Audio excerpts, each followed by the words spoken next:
श्वानों को मिलता दूध वस्त्र, भूखे बालक अकुलाते हैं। मां की हड्डी से चिपक ठिठुर जाड़ों की रात बिताते हैं। युवती के लज्जा वसन बेच जब ब्याज चुकाए जाते हैं। मालिक जब तेल फुलेलों पर पानी सा दब बहाते हैं। पापी महलों का अहंकार देता तब मुझको आमंत्रण। तो ये रामधारी सिंह दिनकर जो हमारे कवि थे, देश के एक महान कवि थे, उनकी पंक्तियां हैं। और उनकी पंक्तियां हैं कि किस तरीके से भुखमरी की स्थिति थी और उन सब स्थितियों में जहां कुत्ते, स्वानो मतलब कुत्ते, उनको दूध भात मिल रहा होता है, वहीं दूसरे जो गरीबों के बच्चे हैं वो भूखे बालक अकुलाते हैं तो भूख के मारे। और मां की हड्डी से ठिठुर चिपक ठिठुर रात जाड़ों की रात बिताते हैं। मतलब मां के चूंकि शरीर में निश्चित रूप से वो तो होगा नहीं, क्योंकि उनके पास ना पैसा है, ना खाने के लिए है, ना कुछ है। तो ऐसी स्थिति में उनकी मजबूरी होगी कि क्या हो और क्या ना हो। तो ये स्थितियां हैं और ये देश का जो है एक चरित्र है, इसको आप देखिए। इसके बाद में मैं बात करूंगा कि भूख के कारण औसतन प्रत्यक्ष और अप्रत्यक्ष रूप से प्रतिदिन प्रति सेकेंड व्यक्ति की मौत होती है। प्रति घंटे 4000 लोगों की मृत्यु हो जाती है। प्रतिदिन 10,000 1,00,000 व्यक्तियों की मृत्यु हो जाती है। और प्रतिवर्ष हर साल 36 मिलियन लोगों की मौत हो जाती है। आप समझिए, सभी मृत्युओं में से 58% जो है वो जो मृत्यु होती है वो जो है वो इस स्थिति में है कि लोग भूखमरी के कारण मर रहे होते हैं। और ये भूखमरी का आंकड़ा है।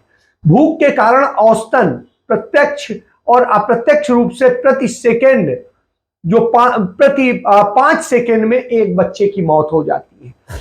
प्रति घंटे 700 बच्चों की मृत्यु हो जाती है। और यदि हम करें कि प्रतिदिन 16,000 बच्चों की मौत हो जाती है और प्रतिवर्ष 6 मिलियन बच्चों की मौत हो जाती है। और सभी मृत्युओं में 60% का जो आकलन है इसी कारण होता है।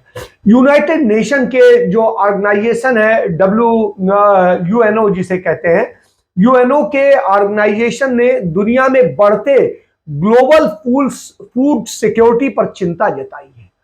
सेक्रेटरी जनरल एंटोनियो गुटरेस ने कहा कि दुनिया में एक बड़ी आबादी खाने के पहुंच से दूर हो गई है। दुनिया में यह आंकड़ा लगातार बढ़ रहा है। फूड क्राइसिस से सभी देशों को जंग के स्तर पर लड़ाई का आगाज करना होगा, तभी हम लोग इससे बाहर निकलने के में कामयाब हो पाएंगे। आप ये समझिए कि यह स्थितियां हैं। 2 साल में यह आंकड़ा दोगुना हो गया है।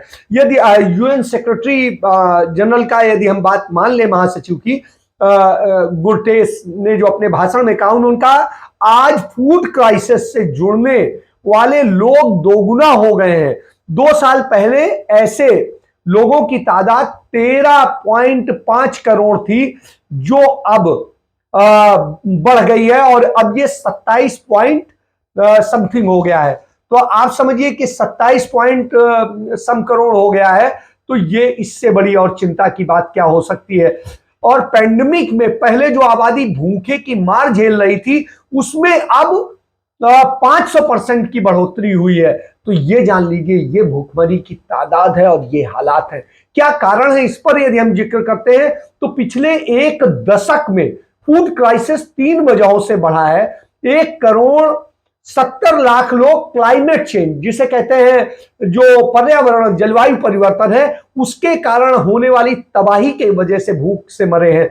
इसके अलावा कोरोना में भूख की जो खाद्य पदार्थों की क्राइसिस हुई, उसने आग में घी का काम किया और उससे वायरस के बाद से काम धंधे ठप होने के बाद वैश्विक अर्थव्यवस्था को गहरा धक्का लगा है। इससे लोगों की जो है पहुंच से खाना बहुत दूर हो गया है। इसके बाद में रूस यूक्रेन का जब युद्ध शुरू हुआ तो दुनिया के 1/3 गेहूं, जौ और सूरजमुखी तेल का जो ये प्रोडक्शन यही कंट्रीज करते हैं। और इनकी स्थिति है कि रूस, बेलारूस पोटाश प्रोडक्शन में दुनिया के दूसरे नंबर पर है। गुटरेस ने इस समस्या पर चिंता जताते हुए कहा कि हमारे पास एक होकर भूख को हराने और लोगों के जिंदगी को बचाने, मतलब आप समझिए जिंदगी बचाना मुश्किल हो रहा है और इसे जल्द से जल्द प्रभावी कदम उठाने होंगे। 21 करोड़ 50 लाख के फंड की घोषणा उन्होंने इसके लिए की है कि ये फूड क्राइसिस से कैसे निपटा जाए।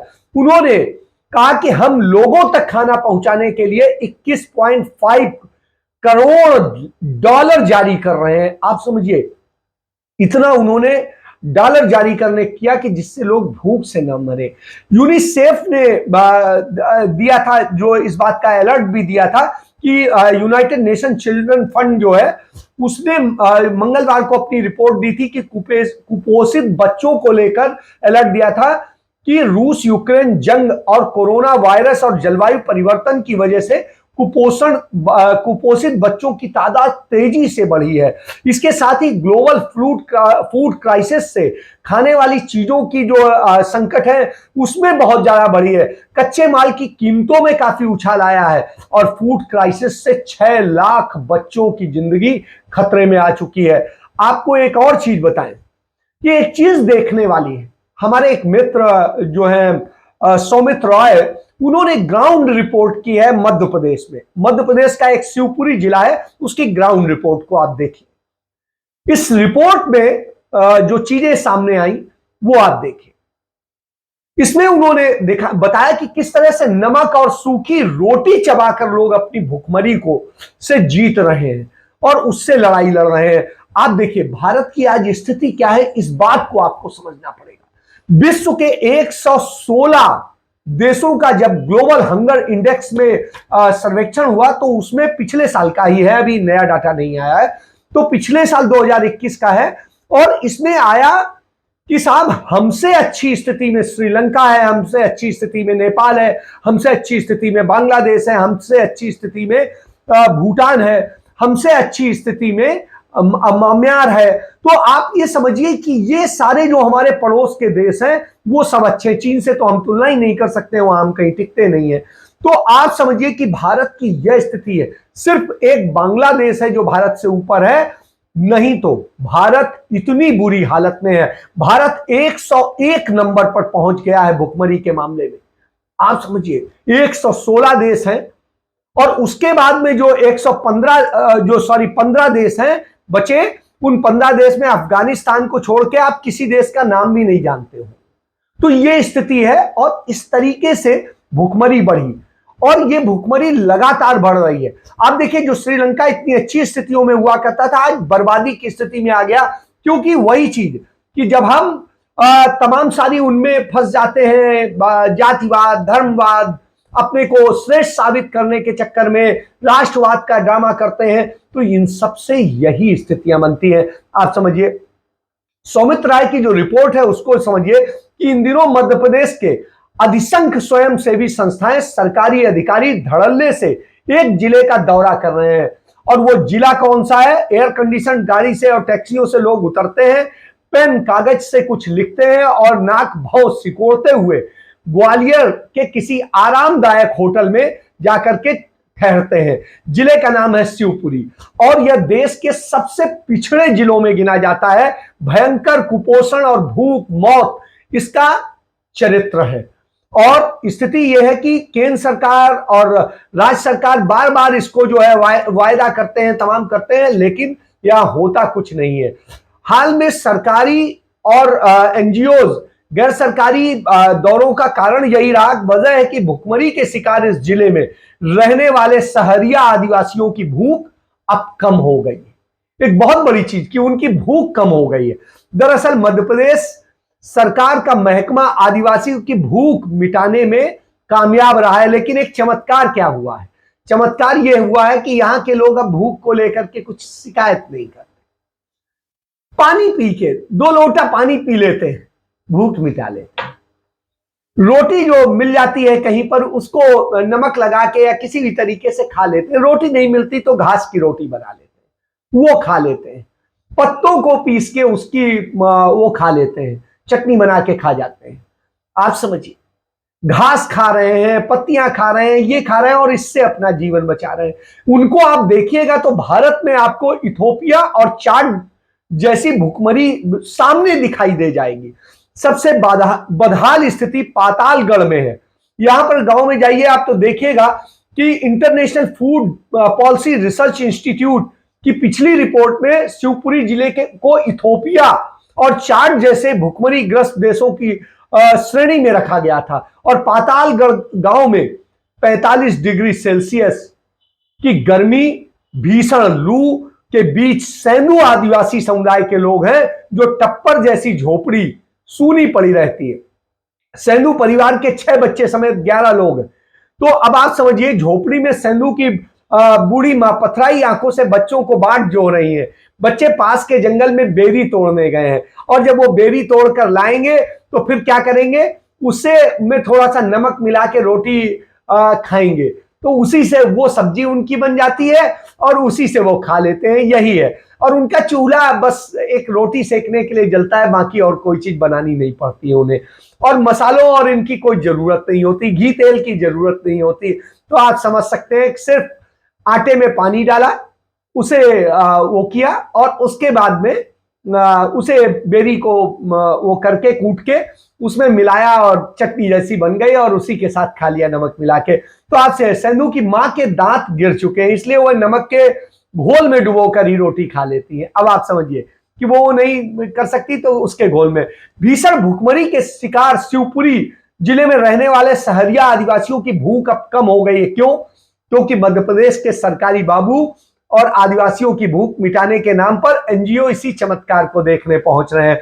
दिहाड़ी का काम करने वाले पातालगढ़ गांव के सेंधु कहते हैं कि सुबह और शाम को शानदार गाड़ियों का रेला रहता है। लोग आते हैं, नाम पूछते हैं, बच्चों का पेट दबाते हैं, शरीर की सूजन देखते हैं, कुछ लिखते हैं, एयर कंडीशन गाड़ी में बैठते हैं और फिर चले जाते हैं। लेकिन कोई नहीं पूछता कि उन्होंने भरपेट भोजन किया है, कितने दिन पहले किया था या नहीं किया है, दाल सब्जी कभी खाई है कि नहीं खाई। तो एक वक्त का भोजन ही नहीं खा पाते हैं। मड़खेड़ा गांव के मेहरू आदिवासी के 10 दिन पहले एक शादी में गए थे और आप समझिए उस शादी में उन्होंने भरपेट भोजन किया था। उस 10 दिन के बाद में वही उनके लिए अच्छे दिन थे और उसके बाद से 10 दिन से उन्हें खाने को नहीं मिला है। तो वो 2 लोटा पानी पी ले रहे हैं और साथ में पत्ते और ये सब चबा के किसी तरीके से अपना पेट भर रहे हैं। तो ये स्थिति है। और मध्य प्रदेश की शिवराज सिंह सरकार ने 2017 के चुनाव में वायदा किया था कि आदिवासियों को फल, सब्जियां, दूध खरीदने के लिए 1000 रुपए की मदद दी जाएगी हर महीना। लेकिन जैसा होता है अमूमन, चुनाव हो गया, चुनाव के बाद में उस योजना का खाता बंद। तो आप समझिए कि चुनाव जीतने के लिए उन पर यदि आप 1000 रुपया खर्च कर देते हैं तो आप चुनाव जीत जाते हैं, क्योंकि उनके लिए वो 1000 रुपया भगवान की सौगात की तरह होता है, क्योंकि उससे वो कुछ दिन तो रोटी खा लेंगे, खाना खा लेंगे और ये कर लेंगे। आप समझिए ये स्थिति है। जिस देश में आप कह रहे हैं कि 5 किलो अनाज दे रहे हैं, ये दे रहे हैं, वो दे रहे हैं, वहां की हालत ये है। लेकिन आप ये समझिए कि जो स्थिति है, कोविड के बाद इमदाद भी उनकी बंद कर दी गई। तो आप समझिए 2020 में जब कोविड आया, शिवराज सिंह सरकार बनी, उसने ये इमदाद भी बंद कर दी। अब कुछ बचा है तो वो है अंत्योदय परिवार के लिए मिलने वाला अनाज, और उस अनाज से सूखी रोटी ही बस खा सकते हैं। शिवराज सरकार शराब सस्ती कर रही है और दूसरी चीजें कर रही है, पर इनके लिए क्या कर रही है ये उसके पास कुछ नहीं है। जनजाति का दर्जा प्राप्त सहरिया आदिवासी भुखमरी से कब आजाद होंगे, इस पर कोई बात नहीं। आपको एक और चीज बताऊं कि भारत सरकार ये सारी बातें कहती। मैं उन दिनों रांची में था और रांची में ये 2000 की बात है, और मैं रांची में एक दिन एक आदिवासी क्षेत्र में गया और वहां पर मैं एक परिवार से मिला, और मिलने के बाद में मैंने पूछा तो उसने बताया कि साहब आज तक हमने अपनी पूरी जिंदगी में दाल, चावल, रोटी, सब्जी, चटनी ये एक साथ नहीं खाया है। आप समझिए, कभी दाल चावल मिल गया, और दाल भी कैसे, पानी की तरह से होती है, कभी सब्जी और वो रोटी हो गई, कभी चावल और सब्जी हो गई, कभी कुछ हो गया, लेकिन कभी ये पूरा इकट्ठे नहीं खाया। हम कुछ दोस्तगण थे, हमने एक प्लान किया कि हफ्ते में एक दिन हम लोग इतना कर सकते हैं कि कुछ परिवारों को जो है भोजन ही करा दिया जाए, कि उन्हें ये 4 चीजें 5 चीजें एक साथ खिला दी जाए। आप समझिए इतना सुख मिला कि जीवन के उस सुख का मैं वर्णन नहीं कर सकता हूं। वो जब खा रहे थे तो हमें लग रहा था कि हम शायद हमारे पेट में जा रहा है। तो ये स्थिति है। बहरहाल भारत सरकार संसद में क्या कहती है वो मैं बात करता हूं। वो सर्वोच्च न्यायालय में एक एफिडेविट फाइल करती है केंद्र सरकार और कहती है कि भारत के किसी राज्य या केंद्र शासित राज्य में पूरे देश में भूख से मृत्यु का कोई भी आंकड़ा उपलब्ध नहीं है। आप साहब जब आंकड़ा बनाएंगे तब उपलब्ध होगा ना। तो सबसे बड़ी बात कि कोई आंकड़ा सूचना उपलब्ध नहीं है, यह एफिडेविट दिया। न्यायालय में एक याचिका पर सुनवाई के दौरान इस बात पर प्रकाश डाला गया कि कैसे भुखमरी से होने वाली मौतें जीवन के अधिकतर सामाजिक ताने बाने की गरिमा को खत्म कर रही हैं और भूखों को खिलाने के लिए सामुदायिक रसोई जैसे स्थापित करने की आवश्यकता है। इस पर जो है कुछ नहीं हो रहा था। याचिका में राजस्थान की अन्नपूर्णा रसोई, कर्नाटक में इंदिरा कैंटीन, दिल्ली की आम आदमी कैंटीन, आंध्र प्रदेश की अन्ना कैंटीन, झारखंड की मुख्यमंत्री दाल भात और ओडिशा की आहार केंद्र का जिक्र किया गया था कि इन राज्यों में ये किया जा रहा है, इसी तरीके से पूरे देश में होना चाहिए। इस पर सुप्रीम कोर्ट ने केंद्र सरकार को कहा कि एक ऐसा मॉडल तैयार करें सामुदायिक रसोई का जिसके तहत कि लोगों को कुछ मदद हो सके। हालांकि ये पर्याप्त नहीं है, लेकिन फिर भी ये हुआ कि इस योजना तलाशने ताकि गरीबों के लिए खाद्य सुरक्षा सुनिश्चित करने के लिए राज्यों को समर्थन दिया जा सके। मगर केंद्र सरकार, मोदी सरकार तो किन्हीं और कामों में व्यस्त है, उसके पास इसके लिए टाइम नहीं है। इसने केंद्र के एक मॉडल योजना बनाने और राज्यों को इसके व्यक्तिगत भोजन की आदतों के आधार पर दिशा निर्देश का पालन करने के लिए कहा। केंद्र ने एक राष्ट्रीय खाद्य जाल बनाने का आह्वान किया जो केंद्रीय सार्वजनिक वितरण प्रणाली के दायरे से बाहर है। अब आप समझिए भारत में खाद्य संबंधी जो आंकड़े हैं वो है कि भारत में जो खाद्य और कृषि रिपोर्ट 2018 में कहा गया है कि भारत में दुनिया के 821 मिलियन कुपोषित लोग हैं। 821 मिलियन कुपोषित लोगों में 195.9 मिलियन लोग रहते हैं। दुनिया के भूखे लोगों का लगभग 24% भारत में रहता है। मतलब आप सोचिए दुनिया में जितने भूखे हैं सिर्फ भारत में उसके 24% से अधिक भूखे हैं। भारत में अल्प पोषण की आवश्यकता व्यापकता जो है वो करीब 15% है। तो ये आप समझिए जो पूरे एशियाई देशों में सबसे ज्यादा है और वैश्विक स्तर पर भी सबसे ज्यादा है। राष्ट्रीय स्वास्थ्य सर्वेक्षण सर्वे में बताया गया 2017 में कि 19 करोड़ लोग हर रात खाली पेट सोने को मजबूर हैं इस देश में। यह 2017 का आंकड़ा है और अब की स्थिति यह है कि प्रधानमंत्री खुद संसद में कहते हैं कि 80 करोड़ को वो अनाज खिला रहे हैं, नहीं तो वो भूखों मर जाते।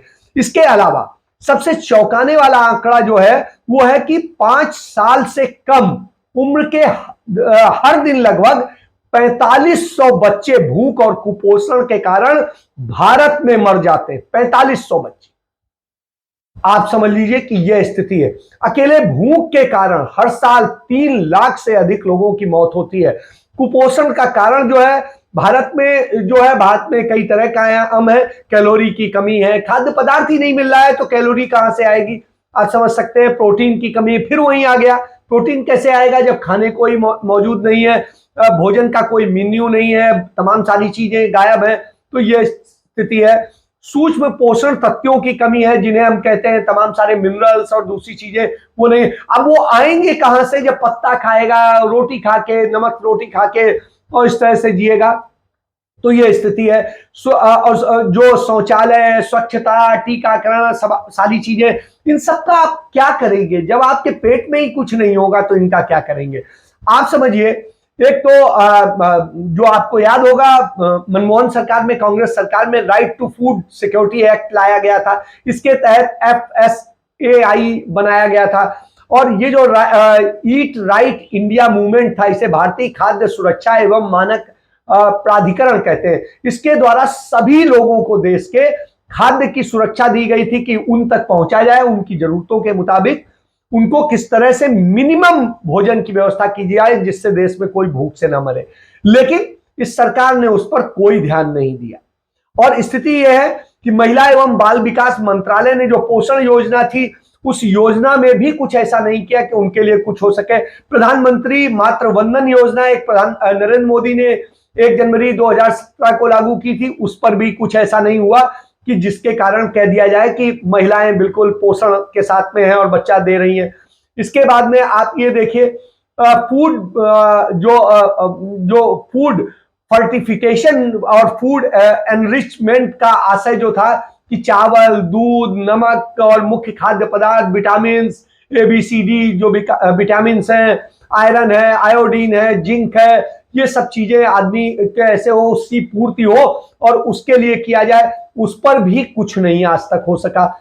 और राष्ट्रीय खाद्य सुरक्षा अधिनियम 2013 जो मनमोहन सिंह सरकार में कांग्रेस लेकर के आई थी, इसके तहत ग्रामीण आबादी में 75% और शहरी आबादी में 50% को जो है सार्वजनिक वितरण प्रणाली के तहत रियायती खाद्य पदार्थ उपलब्ध कराने थे जिससे वो कुपोषित ना हो और इतना खा पी सके जिससे वो अच्छे से स्वस्थ रह सके। लेकिन उसके लिए भी सरकार कुछ नहीं कर पाई। अब कोविड के दिनों में उसने जो अनाज देने का काम किया वो वोट बैंक के दृष्टिकोण से दिया, उसमें भी कहीं आदमी के लिए नहीं सोचा गया। मिशन इंद्रधनुष के तहत 2 वर्ष से कम आयु के बच्चों, गर्भवती महिलाओं आदि के लिए सारी व्यवस्थाएं की गई, वो भी नहीं हो पाया है अब तक पूरी तरीके से। एकीकृत बाल विकास सेवा योजना थी जो 1975 में लागू की थी इंदिरा गांधी ने कि 0 से 6 वर्ष तक के बच्चे और उसकी गर्भवती मां को स्तनपान कराने वालों को कैसे पैकेज दिया जाएगा जिससे कि वो स्वस्थ हो सके। इस पर 1990 तक बहुत अच्छा काम हुआ, लेकिन 1990 के बाद में उस पर लगातार गिरावट आई और स्थिति ये हुई कि फिर बर्बाद हो गया। 2004 में फिर उस पर काम शुरू हुआ था, लेकिन अब फिर वो सो गया है, खाते में चला गया है, फाइल में दब गया है। कृषि पोषण लिंकेज योजना थी तो इसके तहत जो व्यापक उत्पादन करके और उसमें क्षमता में बढ़ाना था, सब चीजें करनी थी, वो भी नहीं हो पाया। शीघ्र निधि संवितरण योजना थी, उस पर भी नहीं हुआ। तो इस तरह संसाधनों का पूर्ण उपयोग सुनिश्चित करना था, इसके लिए मनमोहन सिंह सरकार ने बहुत बल दिया था और क्रियान्वयन किया था, लेकिन इसके क्रियान्वयन पर बल ही देते रह गए। उसके बाद में मौजूदा सरकार ने 8 साल में इस पर कोई काम नहीं किया। योजनाओं के साथ जो है तमाम योजनाओं को जोड़ करके आर्थिक व्यवस्था, स्वास्थ्य, जल, स्वच्छता, लैंगिक दृष्टिकोण, सामाजिक मानदंड आदि सबको बेहतर बनाना था, लेकिन इस पर भी नहीं हो सका। प्रधानमंत्री पोषण योजना के तहत जो संतुलित आहार देने का था स्कूली बच्चों को, आपने देखा कि किस तरह से मिर्जापुर में और दूसरी जगह पे नमक और पानी के साथ में रोटी खाते हुए बच्चों को स्कूल में आपने देखा मिड डे मील के नाम पे, तो किस तरीके से लूट होती रही है। ये सारी चीजें सामने। इकोनॉमी की यदि बात करें तो आज हमारे देश की ये सब कोई आपने समाज के सुधार के लिए काम नहीं किया, बावजूद इसके आपने सिर्फ पूंजीपतियों के लिए काम किया। जो राहुल गांधी कहते हैं हम दो हमारे दो, उनके काम करने के कारण अदानी, अंबानी इसकी सब बढ़ती जा रही है, लेकिन आम आदमी को खाना नसीब नहीं है। ये समझ लीजिए, ये उस हिंदुस्तान में है जिसे आप सोने की चिड़िया कहने की बात करते हैं। आज इकोनॉमी की स्थिति है कि डॉलर के मुकाबले रुपया 77.74 पैसे का हो गया है।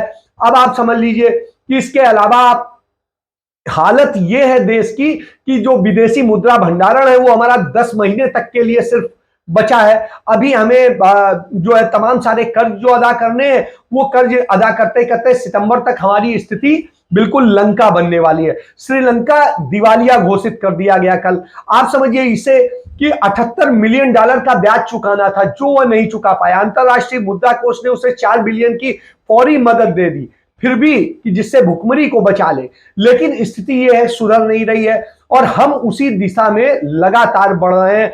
हमारे आप सोचिए श्रीलंका आज 30% की महंगाई दर पे है और उसके आधे पर भारत पहुंच गया है। तो आप समझ लीजिए दिवालिया देश से आप तुलना कर रहे हैं और आप उसी दिशा में बढ़ रहे हैं।